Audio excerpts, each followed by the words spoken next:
The halls of the Galactic Academy buzzed with excitement on the first day of the new semester. Students of all shapes, sizes, and colors moved through the grand hallways.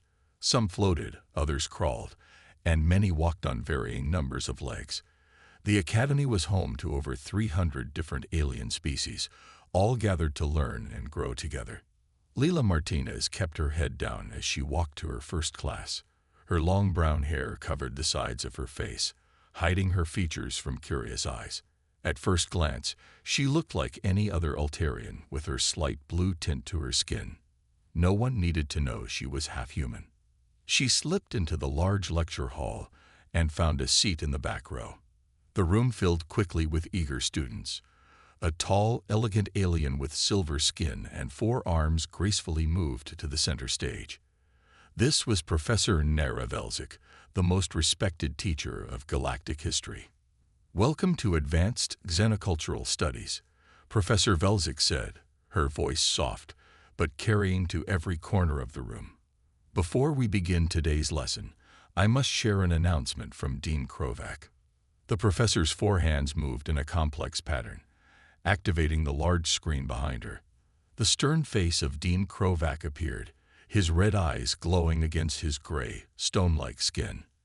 "Attention all students and faculty," the dean's recorded message began. "After careful consideration, the Academy Board has decided to suspend the human exchange program indefinitely. This decision is based on physiological incompatibility concerns. Current curriculum regarding Earth and humans will continue as scheduled." The message ended, and the screen went dark. For a moment, the room was quiet. Then a ripple of laughter spread across the students. "Physiological incompatibility. They mean humans are too weak," shouted a large insect-like student from the front row. This was Zarlax, known for his loud opinions. "I heard they break bones just by falling down," added Vrin, a jellyfish-like student floating in a special water tank. "My cousin met a human once. Said they got tired after walking for only 1 day." Another student called out. The laughter grew louder. Lila sank deeper into her seat, her face burning. She gripped her tablet so hard her knuckles turned white. "That's enough," Professor Velzik said firmly. The laughter died down, but smiles remained on many faces. "Whatever the reason, we will respect the board's decision. Now let's begin our lesson on the unified galactic era."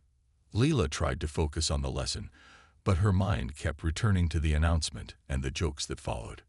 She had grown up with her Altarian mother on a border colony, only meeting her human father during rare visits. She had his eyes and his smile, though she worked hard to hide both. After class ended, Leela gathered her things quickly, hoping to leave before anyone noticed her. "Ms. Martinez, a moment please," Professor Velzik called. Leela froze, then slowly approached the professor's desk as other students filed out of the room. "Is everything all right? You seemed troubled during class," Professor Velzik said, her silver eyes studying Leela carefully. "I'm fine, Professor. Just tired from the trip back to campus," Lila lied. Professor Velzik's 4 hands folded together in a gesture of concern. "The comments about humans bothered you." It wasn't a question. Lila looked up, surprised. "Your file lists your mother as Altarian, but I've been teaching long enough to recognize human features," the professor said gently. "Your secret is safe with me." Leela's eyes widened. "Please, no one can know. I'd lose my place here." "I understand.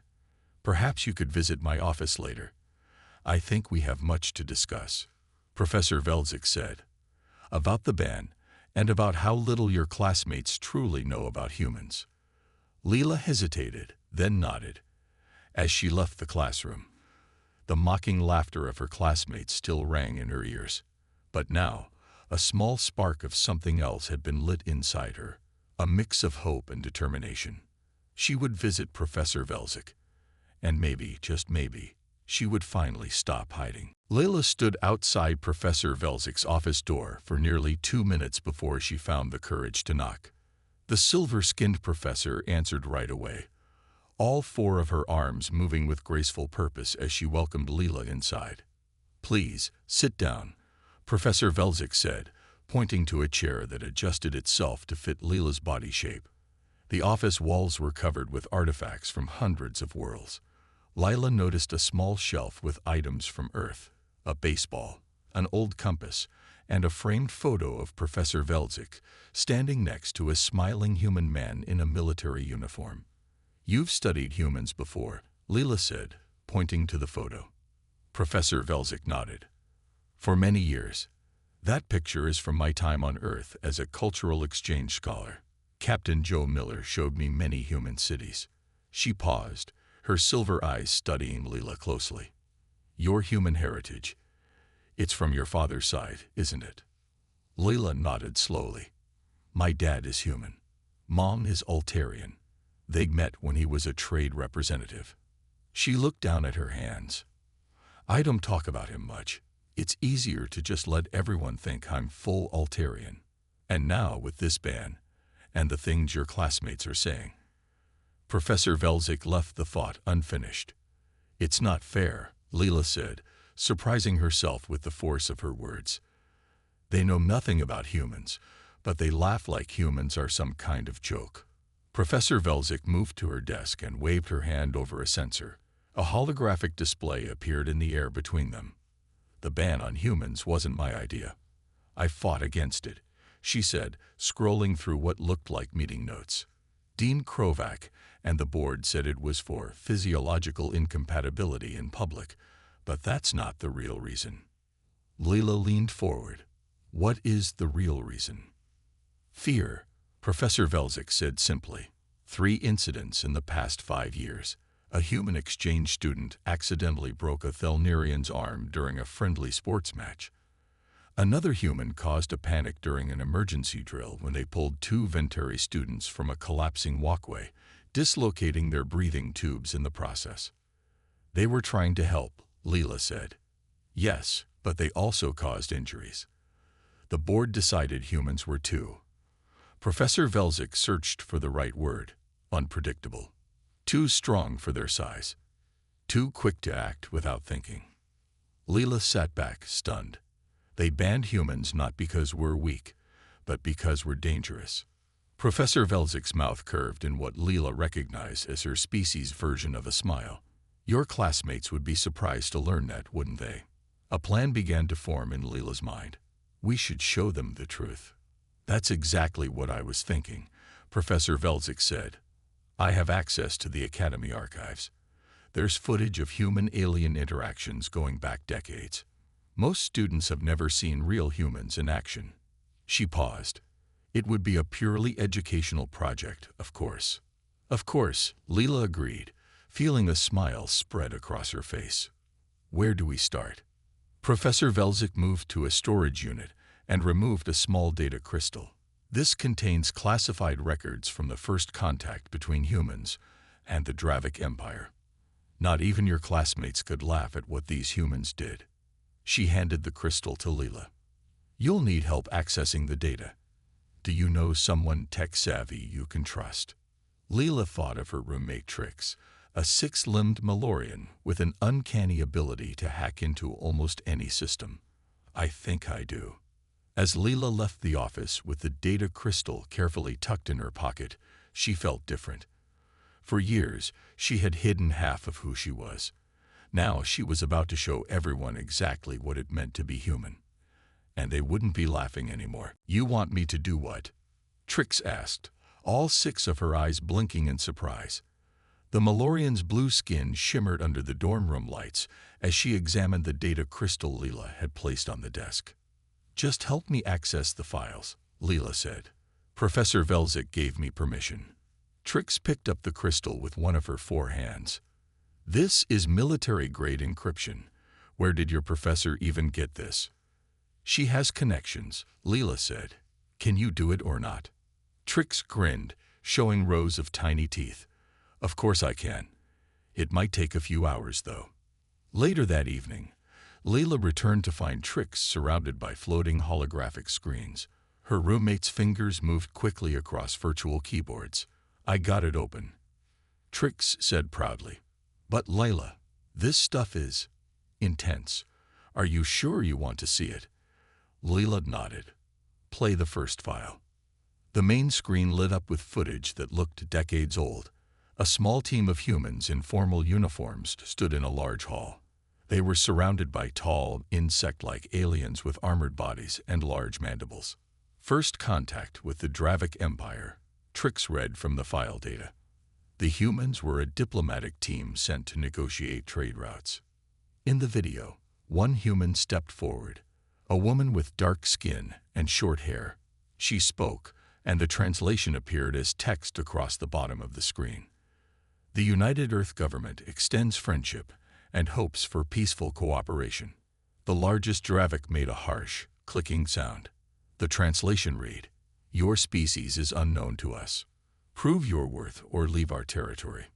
Without warning, two Dravik warriors moved forward, grabbing the human woman's arms.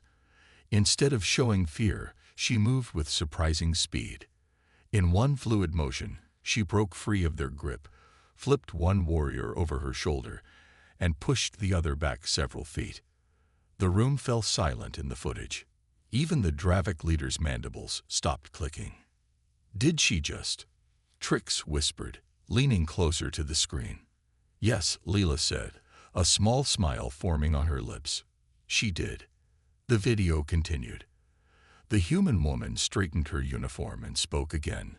"We prefer words to action, but we can defend ourselves if necessary. Shall we return to diplomacy?" Trix paused the footage. "That Dravik warrior is twice her size. How did she do that?" "Human strength," Leela said quietly. "We evolved on a high-gravity planet with predators everywhere. We had to be strong to survive." "We?" Trix turned all six eyes toward Leela. Leela froze, realizing her mistake. After a long moment, she sighed. "My father is human. I'm half human, half Altarian." Instead of looking disgusted or afraid, Trix looked fascinated. "That explains why you always win at arm wrestling. Can all humans do what that woman did?" "Most could with proper training," Leela said. "There's more footage. Can we continue?" Trix nodded and resumed playback. The video showed more interactions, including a moment when negotiations broke down completely and the Draviks attacked. The small human team fought back with surprising effectiveness. One man continued fighting despite a bleeding wound. A woman lifted and threw a Dravik soldier twice her size. "They're not even using weapons," Trix whispered in awe. The door to their room suddenly slid open. Zarlax, the insect-like student who had laughed loudest about humans in class, stood in the doorway. "I need to borrow your biology notes," he began, then stopped when he saw the screens. His compound eyes widened. "What are you watching?" Leela lunged for the controls, but it was too late. Zarlax had seen enough. "Are those humans fighting Draviks?"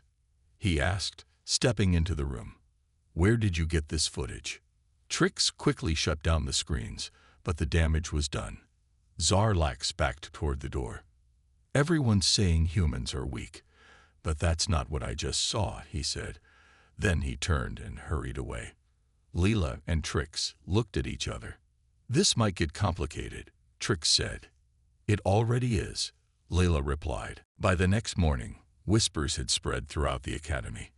Leela heard students talking as she walked to class. "I heard she has secret videos of humans." Zarlax said they were fighting Draviks with their bare hands. "That can't be true. Everyone knows humans are fragile." Leela kept her head down and walked faster. She had just reached the classroom when someone stepped in front of her. It was Gav Wright, a tall Centaurian athlete whose 4 powerful legs and muscular torso made him the star of many academy sports teams. "Martinez," he said, looking down at her with all 3 of his eyes. "We need to talk about these human videos everyone's mentioning." A small crowd gathered around them. Leela felt her heart racing, but tried to keep her face calm. "I don't know what you're talking about," she said. "Zarlax saw footage in your room," Gav insisted. "He said it showed humans defeating Dravik warriors." He laughed, but it sounded forced. "We all know that's impossible." "Do we?" Professor Velzik's voice cut through the crowd. Students parted as the four-armed professor approached. And what makes you so certain of human capabilities, Mr. Wright? Have you ever met one? Gav shifted uncomfortably on his four legs. Well, no, but everyone knows. Everyone assumes, Professor Velzik corrected. Perhaps it's time for some proper education rather than rumors. She turned to Leela. Ms. Martinez, I believe the footage you've been reviewing would make an excellent educational presentation, don't you think? Leela understood what the professor was doing. Better to bring this into the open than let rumors spread. Yes, Professor. I think that would be very educational. Excellent. I'll speak with Dean Krovac about scheduling an official viewing. Professor Velzik looked around at the gathered students. I expect you'll all attend to correct your misconceptions. After the professor left, Gav leaned down to Leela's level. This better not be some fake propaganda. We'll all be watching very carefully. Later that day, Leela sat in Professor Velzik's office as the professor spoke with Dean Krovac through a holographic call. Absolutely not, the stone-faced dean was saying. We can't show military footage to students. With respect, Dean, Professor Velzik replied calmly. Rumors are already spreading. Some structured education would be better than wild stories. The dean's red eyes narrowed. And who started these rumors by sharing classified footage? Professor Velzik folded all four hands together. I take full responsibility. As the Academy's cynoanthropologist, I was reviewing the material for my research when some students caught a glimpse. Now we have an opportunity to turn this into a teaching moment. Dean Krovac was silent for a long moment. Fine, one presentation, but frame it as historical curiosities. The human question, and I want to review all footage before it's shown. After the call ended, Leela looked at Professor Velzik. He didn't seem happy. The dean rarely is, Professor Velzik said with a small smile. Now we have work to do. We need more than just military footage. We need to show the full range of human capabilities. Over the next few days, Leela and Trix worked with Professor Velzik to compile footage from various sources. They found videos of human emergency workers rescuing people from collapsed buildings, athletes performing incredible feats, and survival stories that seemed impossible. Look at this one, Trix said, playing footage of a human child who had survived alone in wilderness for 6 days. How did she not freeze to death? Human temperature regulation, Leela explained. We can handle extreme cold much better than most species. As they worked, Leela found herself saying we more often when talking about humans. For the first time, she was beginning to embrace that side of herself. The day before the presentation, Professor Velzik made an announcement. I found something special in the archives, she said, holding up a data crystal. Footage of a diplomatic mission led by Sam Martinez. Leela's breath caught. Sam Martinez. That's my father. Professor Velzik nodded. I know. I thought you might want to include it. Leela took the crystal with trembling hands. Tomorrow would change everything. The Academy's largest auditorium was packed. Students from every year and program crowded in, some standing along the walls when the seats filled. Everyone wanted to see the human footage. At the front row, Dean Krovac sat with his arms crossed, his stone-like face showing no emotion. Leela stood behind the presentation controls, her hands shaking slightly. She glanced at Professor Velzik, who gave her an encouraging nod. You can do this. Trix whispered from nearby, all 6 of her eyes blinking in support. Leela took a deep breath and stepped forward. The room gradually fell silent. Thank you all for coming to Historical Curiosities. The Human Question, she began, using the dean's required title. Today we'll examine factual footage of humans and their capabilities. She activated the first slide showing Earth. Humans evolved on a planet with higher gravity than most habitable worlds. Their home has extreme weather, dangerous predators, and countless diseases. These conditions created a species that might surprise you. Some students in the middle rows snickered. Layla spotted Gavright watching with his arms crossed. All three eyes narrowed in suspicion. "Let's begin with basic human physiology," Leela continued. The first videos were simple. Humans lifting weights, running marathons, swimming long distances. Some students laughed at what seemed like ordinary activities. "The human in this footage is lifting only 100 kilograms, one student called out. "My youngest sibling can lift more." Leela nodded. "True, but watch this." She played footage of a human construction worker who survived a 20-meter fall with only broken bones. The room grew quieter. Next came video of human firefighters running into burning buildings to save others. "Wait," said a student near the front. "They're running toward the fire, without protective shells." "Human skin is more heat-resistant than many species," Professor Velzik explained from her seat, "and they prioritize saving others over personal safety." The laughter had stopped completely by the time they showed Olympic athletes. The room watched in silence as humans performed feats that would be impossible for many aliens. A gymnast twisted her body in ways that made several students visibly uncomfortable. A swimmer held his breath underwater for over 2 minutes. "This can't be real," someone whispered loudly. "Every video has been verified," Leela assured them. "This is normal human capability." She moved to the more dramatic footage. Rescue workers lifting collapsed concrete to save trapped victims. A mother lifting a ground vehicle to free her child. Survivors of disasters who lived for days without food or water. The room was completely silent now. Dean Krovac had leaned forward in his seat, his red eyes fixed on the screen. "Humans evolved as persistence hunters," Leela explained. "They can chase prey for days without rest. Their bodies repair quickly from injury. They can lose large amounts of blood and survive. Their bones, while they can break, heal stronger than before." She paused before playing the final clip, the classified footage of the Kordax incident. The video showed a lone human soldier holding a narrow passage against a dozen armed attackers, protecting alien civilians behind him. Despite multiple injuries, the soldier fought until reinforcements arrived. When the lights came back on, the auditorium remained silent. Leela looked out at her fellow students. Their expressions ranged from shock to disbelief to fear.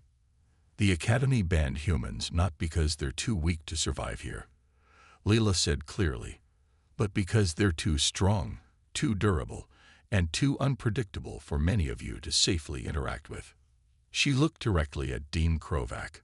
The official reason was physiological incompatibility. "The truth is that humans are walking super soldiers by galactic standards, and that scared people." Dean Krovac stood up. For a moment, Leela thought he might shut down the presentation. Instead, he addressed the stunned audience.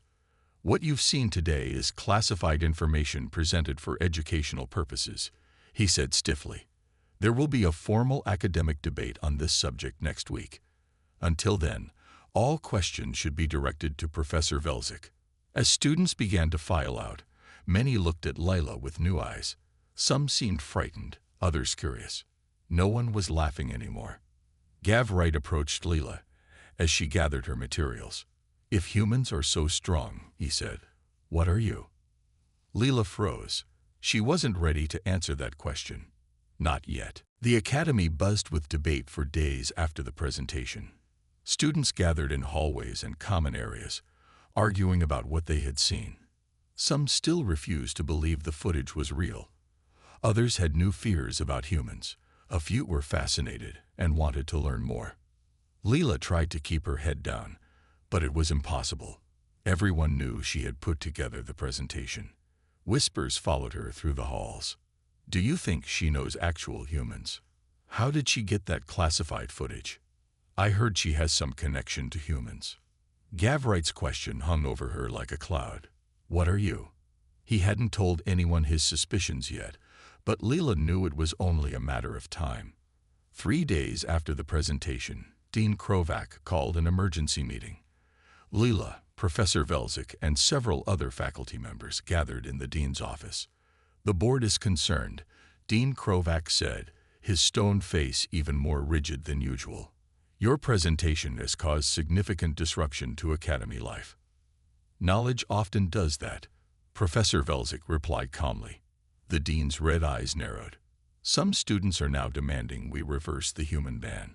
Others are threatening to leave if we allow humans back. This situation requires resolution. What do you suggest? Professor Velzik asked. A formal debate, the dean said. Academic experts from across the galaxy will present arguments for and against human inclusion. Ms. Martinez, as the organizer of the presentation, you will participate. Leela's stomach tightened. Me? But I'm just a student. A student who somehow accessed classified military records, the dean said pointedly. You clearly have knowledge to contribute. After the meeting, Leela hurried back to her room. Trix was waiting, all 6 eyes wide with excitement. I heard about the debate. This is huge. Trix bounced on her cushion. What will you say? I don't know, Leela admitted. I can present facts about humans, but I'm not sure I can change anyone's mind. You already have, Trix said. You should see the discussions in the biology department. Students are looking up Earth data, trying to understand how humans evolved to be so tough. Leela sat on her bed, thinking. I need more evidence, something that will really convince them. What about your father's footage? Trix suggested. You never did watch it. Leela had avoided the data crystal with her father's diplomatic mission. It felt too personal somehow, but maybe it contained what she needed. That evening, she and Trix watched the footage together. Sam Martinez led a diplomatic team to negotiate peace between 2 warring species. When violence erupted during the talks, Sam stepped between the factions, taking a blow that would have killed one of the delegates. Your father is amazing, Trix whispered as they watched Sam continue the negotiations despite his injury. Leela wiped tears from her eyes. Yes, he is. The next day, as Leela walked to class, Gavright caught up with her. We need to talk, he said, his 4 legs easily keeping pace with her. Leela sighed. About what? I've been researching humans since your presentation, Gav said. Testing the claims, checking the science. He paused. It's all true, isn't it? Everything you showed us. Leela nodded cautiously. So why did you care so much? Gav pressed. Why fight to show everyone the truth about humans? His 3 eyes studied her face carefully. Unless you have human blood yourself. Leela stopped walking. Students passed around them in the hallway, some watching curiously. What will you do if I say yes? She asked quietly. Gav was silent for a moment. Nothing. But others might not be so understanding. Are you threatening me? No, Gav said, surprising her. I'm warning you. The debate is going to bring attention. If you have a secret, it might not stay secret much longer. As he walked away, Leela realized he was right. The small data crystal with her father's footage felt heavy in her pocket. She had a choice to make before the debate. Keep hiding half of who she was, or finally stand as both human and Altarian. And she was beginning to think there was only one choice she could live with. The day of the debate arrived. The main auditorium was even more crowded than during the presentation. News of the human footage had spread beyond the academy. Several government officials and military officers sat in reserved seats. Holographic projections of experts from across the galaxy hovered above special platforms on the stage. Leela stood backstage, her heart pounding. Professor Velzik approached and placed one of her 4 hands gently on Leela's shoulder. Are you ready? The professor asked. No, Leela admitted, but I'll do it anyway. The debate began with formal introductions. Dean Krovac welcomed everyone and explained the format. Each side would present their arguments about whether humans should be allowed at the Academy. The experts would speak first, followed by Academy representatives. A renowned xenobiologist spoke first, explaining human physiology in scientific terms. He showed detailed scans of human muscle density, bone structure, and nervous system. Humans evolved on a high-gravity world with over 5 times the average number of apex predators found on most habitable planets, he explained. Their entire biology is built for survival in harsh conditions. Next came a security expert who argued against allowing humans at the academy. The risk is too great, he insisted. Even a friendly human could accidentally cause serious injury to many species. Their strength relative to their size makes them unpredictable and dangerous. Back and forth the arguments went. Lila listened carefully, waiting for her turn. Some points were fair, others were based on fear rather than facts. The debate grew technical, with experts discussing human genetics, psychology, and history in great detail. Finally, it was Lila's turn to speak. She walked to the center of the stage, feeling hundreds of eyes on her. Her prepared notes suddenly seemed inadequate. "We've heard many expert opinions today," she began, "but I think we're missing something important. We're talking about humans as if they're just data points on a chart. Strength levels, endurance statistics, risk assessments." She set aside her notes. "The truth about humans can't be fully understood through numbers alone. Yes, humans evolved on a dangerous world. Yes, they're stronger than they look, but the most remarkable thing about humans isn't their physical capabilities."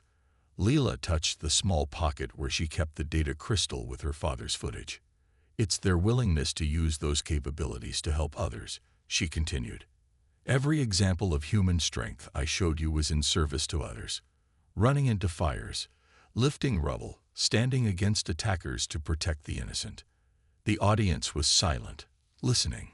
"Some of you are afraid of humans because they seem dangerous," Lila said.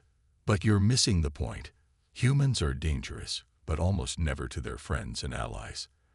The same strength that makes them dangerous makes them the best protectors in the galaxy." Dean Krovac stood up. "These are fine words, Ms. Martins, but they're just opinions. Do you have evidence to support these claims about human character?" "I do," Lila said. "The most personal evidence possible." She took a deep breath. The moment of truth had arrived. "I am half human," she said clearly.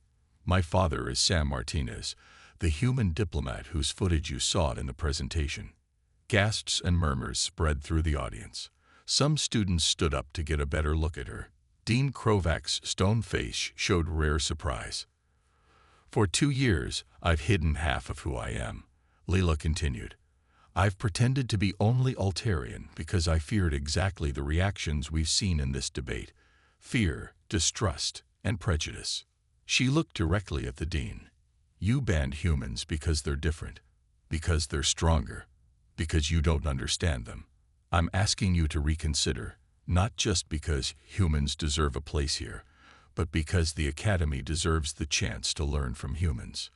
The audience erupted in conversation. In the front row, Gav Wright stood up and began to clap, his 3 eyes fixed on Lila with new respect. The weeks following the debate brought more change to the Academy than anyone expected. Lila's revelation of her human heritage sparked countless discussions among students and faculty. Some were supportive, others suspicious, but no one laughed about humans anymore. Dean Krovac called Lila to his office 3 days after the debate. She walked in expecting to be expelled. Instead, she found the dean and Professor Velzik reviewing documents together. "Ms. Martinez," the dean said, his stone face as unreadable as ever, "the board has been discussing your case and the larger question of human admission to the Academy." Lila braced herself for bad news. "Your academic record is excellent," Dean Krovac continued, "and your recent advocacy has shown considerable courage." The dean placed a document on the desk. "The board has decided to establish a pilot program. A small number of human students will be admitted next semester, with special accommodations and safety protocols." Lila stared in shock. "Really?" "Furthermore," the dean added, "Professor Velzik has proposed a new department of human studies, with herself as chair and you as her teaching assistant." Professor Velzik smiled with all 4 arms crossed in satisfaction. It was the logical solution. Who better to help bridge the gap between humans and other species? "I don't know what to say," Lila managed. "Say yes," Professor Velzik suggested. "But there's one more thing," Dean Krovac said, his red eyes fixed on Leela. "We've contacted your father." Leela's breath caught. "You what?" "Sam Martinez is a respected diplomat. His perspective on these matters is valuable," the dean said carefully. "He will be visiting next month to consult on the new program." After leaving the office, Leela walked to her favorite spot on campus, a quiet garden area where students rarely visited. She sat on a bench, trying to process everything that had happened. "Mind if I join you?" Gav Wright approached, his forelegs moving quietly across the garden. Leela nodded, and he sat beside her. "I heard about the new program," Gav said. "Congratulations." "Thanks," Leela replied. "Though I'm still getting used to everyone knowing about me." "People will adjust," Gav said. "I have." Leela looked at him curiously. "You went from laughing about humans to clapping for me at the debate. Why?" Gav's 3 eyes blinked in sequence, a sign of Centaurian thoughtfulness. "Because you showed me I was wrong. That's what education is supposed to do, isn't it?" 3 months later, Leela stood at the Academy's main entrance. Beside her, Professor Velzik watched the approaching transport with all 4 hands clasped in excitement. "Are you ready?" the professor asked. "I think so," Leela said. The transport landed and its doors opened. 5 humans stepped out, looking around with wide eyes. 4 were students of various ages. The 5th was an older man with a kind smile and familiar eyes, Sam Martinez, Leela's father. He embraced Leela warmly. "I'm so proud of you," he whispered. Behind him, the human students looked nervous but determined. One young man stepped forward. "Eric Brown," he introduced himself. "Leela's cousin. She's told me a lot about this place." Professor Velzik welcomed them officially. As they walked toward the Academy buildings, students gathered along the path. There were no jeers or laughs this time. Instead, curious faces watched, some even waving in welcome. In the front of the crowd stood Gav, Trix, and even Zarlax. They came forward to meet the new arrivals. "Welcome to the Academy," Gav said, extending a hand to Eric. "We have a lot to learn from each other." That evening, Leela sat with her father in the garden. The stars shone brightly above them. "When I was hiding who I was, I thought I was protecting myself," Leela said. "But really, I was just letting fear win." Her father smiled. "Fear only wins when we stay silent. You spoke up, and you changed things." Leela looked at the Academy buildings, where humans and aliens were beginning a new chapter together. "They're not laughing anymore," she said. "Now they're learning." And that, Leela thought, was the greatest victory of all.